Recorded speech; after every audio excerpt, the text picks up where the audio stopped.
concept of plasticity. So it's really the concept of trainability and changeability, not only of our brain, but also our immune system, stress system, behavior. So I'm not just talking about brain, but the whole body. What I'm doing is to present you very fresh data. So it's actually, because we can't put them on the web yet, they are so fresh, about a research project, a one-year longitudinal study where we train the mental capacities of human being. So we do mental training, secular mental training, which is based a little bit on meditation from the East contemplative tradition, a little bit from Western tradition, and secularized so that it can be amenable to science and to people from all religion or also atheistic people. I think you know the concept of mindfulness. You probably have heard about that, about training attention of your mind, stabilizing your mind, becoming present in the moment. This is what we train 3 months at the beginning in the module we call presence. So it's really getting your mind just stable and getting interoceptive body awareness, because very often we are kind of thinking here and we don't know what's happening below. But we have a body which is telling us a lot of very important things. Then there is a module which is called affect, and it will always be red now because this is about emotions. This is about training compassion, benevolence, loving kindness, empathy, and how to regulate emotion in the context of anger, stress. And then this is juxtaposed, and I will tell you why we have actually these two modules. It's based on science and what we know in science. It's called perspective, and this is a more cognitive module which allows you to get a perspective on yourself, on your mind, and on others. And I will talk about theory of mind, or the ability to take perspective of others, which is a very crucial ability to understand each other, especially when someone is from another culture or different or has different beliefs. People have to every day, 30 minutes or 20 minutes, do these kind of core exercise, only 2 exercises in each module. We give them cell phone. I will show you how that works. And you are accompanied in your everyday life like toothbrushing, but you have to do mental exercise. And there we have like classical exercises alone. You just close your eyes and you exercise your mind alone. Or we have dyadic exercise where you actually have a partner and you have to call up the partner. This is how a retreat looks like when 100 people who participated in this one-year-long study are actually sitting and training with the teachers. At the beginning of each module of 3 months, people, they don't look like that. This was just for the picture. They have their normal clothes, yes?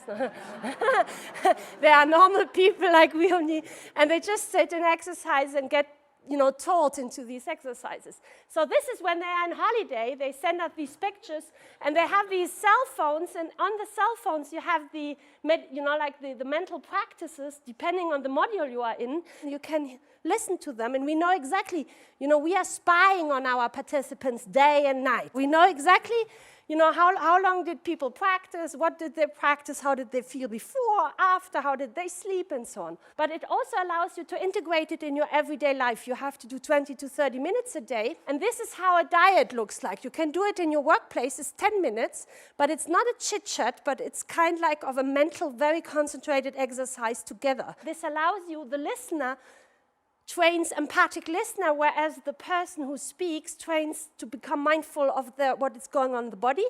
And we have other diets where we train perspective taking. So you have to detach from your own perspective and creep into the mind of the other. It's like mind reading exercise. What we had is almost 300 participants in this study. Everything you will see in blue is what we call retest control group. These are people who 1 year are tested like crazy with 90 measures, but they don't get any intervention. They are the real altruists, because they basically do all this testing without benefiting. We need them because we have to know what's happening when you just test people hundreds of times.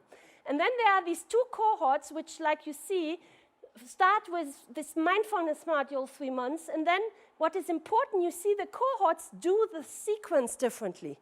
The one cohort goes in the compassion module first, the other goes in the perspective cognitive module first. So this allows you at T2, you see the second measurement point, to compare what the specific exercise is doing with your brain, body, and heart, and compare different types of exercises as an effect. So it's a very conservative design, you could say. So you have to remember always these colors, because the color is now coding the results. Yellow is always the classic mindfulness training. Red is always compassion, heart training. Green is always the more cognitive perspective taking. When you ask, do the people do it? We had a dropout rate. Dropout means how many participants really did it a year. And usually these kind of scientific studies, you have dropout rates of 40% to 60%. We had less than 7%. So this is Guinness Book of Records. Every day they do their exercises. Some do it even twice. So it's a very, very high level of exercising. And these people are like people like you and me, average 43, up to 55, then we cut. We measured them extensively, as I said. We measured the genes, we measured their brain, we measured, they got like cell phones. We asked, what are you doing now? What are you thinking now? You know? We measured economic games, and I will show you that because that's relevant to this forum. So we measured the typical kind of battery which empirical behavioral economists would use, trust game, dictator game, and so on. We used the cortisol, stress level, immune system, medical measures. Now, the results. Why did we, separated this red one and the perspective? There are two pathways in our brain which allow us to understand other people's mind and what they're feeling and thinking. The red one, which is associated to phenomena like empathy, like empathic emotional resonance with the other. You have pain, I feel the pain directly. You are stressed, I'm stressed directly. Compassion is a real concern for you. It's very different from empathy, and Mathieu can tell you perhaps a bit more about this very crucial difference between empathy and compassion. But what is important, it's a motivational, emotional state. You feel for someone, you feel with someone. This one is what psychopaths have. This is, you understand the mind of the other, you understand the intentions, the beliefs of the people. You can see, usually these two roots work together in a healthy person. But for example, in psychopathy, they are very good in manipulating people because they know exactly what the other person needs, thinks, believes, but they have no compassion and empathy. They don't care. So this is when it dissociates. And this is how we measure, actually, the changes in brain and behavior. Participants go into the scanner 5 times within this 1 year, and they see screens. One task, for example, shows, on one hand, videos of people explaining very emotional stories, suffering stories of their lives, real stories, and you measure the brain, the empathic emotional response to these stories, and also what they say they feel, how much compassion and empathy. On the other hand, the stories are conducted in that some stories need a lot of cognitive perspective taking. They need a lot of this false belief understanding. So you can compute like a social intelligence score. How good is someone in doing this cognitive perspective taking? So I will show you data which show whether we can actually, through training, increase this ability and this ability. So this is when we scan the brain while you empathize with suffering of the other. You have this whole empathy for pain network lighting up. What is important for you, you don't have to know all the, the regions and what it means, is a network which is very different from the network engaged in cognitive perspective taking. So theory of mind, mentalizing is all the same words. You see, they are very different networks. And because they are so different, we can also train them differentially. In the fitness club, you can train with different techniques, your arms, your back, and your feet differently. And this is what we do with the mind. The mind is also very complex, and you can, through different mental practices, cultivate different aspects. What we now show is that what happened in our study with these compassion on one hand and theory of mind ability, this perspective-taking ability on the other. So the blue one is always the people who just got tested all the time but didn't do anything. So basically, just being tested again and again in these exercises don't do anything. Just living your life a year long will not improve your theory of mind. Now, doing 3 months of mindfulness training, attention and breathing, does nice other things, but doesn't do anything with theory of mind. You don't get better because you breathe. Compassion doesn't do a lot. It's really the perspective-taking module with these exercises which brings a huge increase in theory of mind accuracy. The second cohort, you remember, had also first mindfulness, nothing. Again, we replicate in another cohort.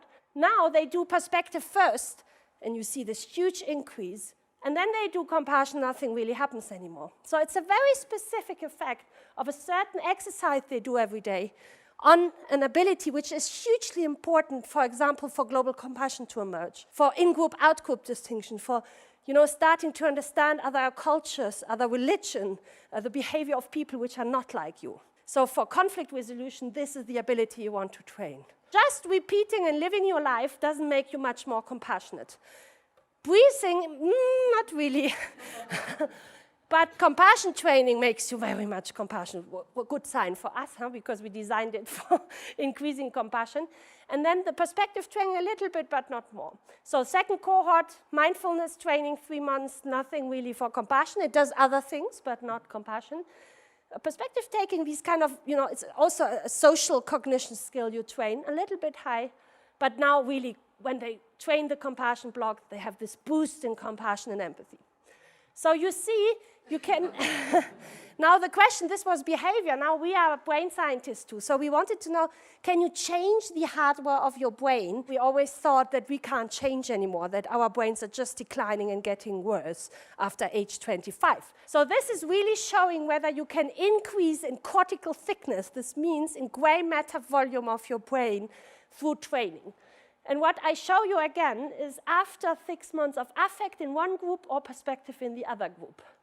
And you see this is real cortical thickness, so this is increase in your hardware of your brain after training, which happens in the network I showed you before, which is the emotional empathy compassion network after compassion training, and happens in the theory of mind network after theory of mind training. So you see again that the training increases cortical thickness in networks which are processing the specific mental content you are training. After compassion training, you get better in limbic networks, you get bigger limbic networks. After theory of mind training, you improve the networks necessary to make this shift into the minds of others. Why are we so interested in all this? It's because we want to actually improve global cooperation. We want to see how can we become global citizens. We measured more than 17 different measures, and some of them were taken from behavioral microeconomics. And some are just questionnaire, what people think they are. Some are like more psychological, implicit task. And also donation. People could give money to donation, just to charities. Now I just show you a composite of everything, like it's basically a big hyperfactor of pro-social cooperation. Just living your life doesn't make you more pro-social on average. Having mindfulness training 3 months, not really, but now compassion boosts altruistic motivation to a huge extent. And perspective training is not so strong. Now you see in the second cohort, mindfulness could do a little bit, but it's really compassion who brings it up after 9 months. So this shows that actually this mental training can change what economists would say is stable preferences. Economists would say you are egoistic or you are altruistic, you don't change, there's nothing to do. This means you can change preferences with 30 minutes training in an adult human being. Does time of practice matter? There is this boom of mindfulness in America right now, also a bit in Europe. And there are a lot of 2-day courses in transformative mindfulness. And then you think you will have no stress anymore, you will be a better person. So I will show you data on stress to answer in a scientific way that true. Is 2 days enough? So what we do is actually what I have to do now, but imagine I would be sitting in front of an audience with all white coats, and you would all be like, you wouldn't give me any social cues which would allow me to say, okay, you are still with me. And this really stresses everyone. When you do that, you get a huge cortisol response. So the cortisol is a hormone which is the end product of your HPH stress axis. And this stress response is a real biological social stress response. What we find is that the control group has a stress response. Now, 3 months of mindfulness training, it reduces subjective stress a lot. We can see people report they feel much better, but it has not arrived down onto the HPH cortisol axis in the biology of the body. It's really the compassion training after 6 months and the other social cognition training, like perspective training, which brings social stress down. We really have amazing evidence for plasticity on all levels, an adult human being, and even on the level of cortical thickness, so like the hardware of your brain. You can actually increase your social intelligence, your happiness, but some changes when it wants to drop down into health and biology needs time and regular practice. It really matters which mental training technique you engage in. Depending on which meditation you do, you will cultivate different network, and some are more efficient for one thing than the others. So this is just like what I presented to some economic colleagues some years ago. I said compassion training can increase positive affect, change the brain, reduce stress, increase cooperation. Economists came to me and said, this is incredible. If that is true, we need to rethink economic models. We need to rethink the backbone and the human nature picture we have when we think about neoclassicistic models of Homo economicus. Because, and Dennis Snow is working with me on caring economics now, is basically using this insight from psychology and neuroscience to inform new models of economic decision-making. And you could say, this is the old neoclassistic picture of economy. This is really the backbone of most utility function we can find nowadays. Some have fairness preferences and stuff like that. The psychological view would be much more, we have different motivational system. The increase in the brain network I showed you is actually a system associated to care, positive affect, and affiliation. When you activate or cultivate that, it will basically influence your decision in more pro-social. And so we have to think about, we have different motivational systems which need all to be balanced, and they will, the system which be most activated will determine the behavior you will show. This is 7 systems we started differentiating based on psychological and biological knowledge. So we can be motivated by achievement, by power, consumption, affiliation, care, and threat. Consumption, that's the typical utility function in economic theory. Consumption leads to selfish behavior. But care leads to prosocial behavior. Affiliation is actually not care.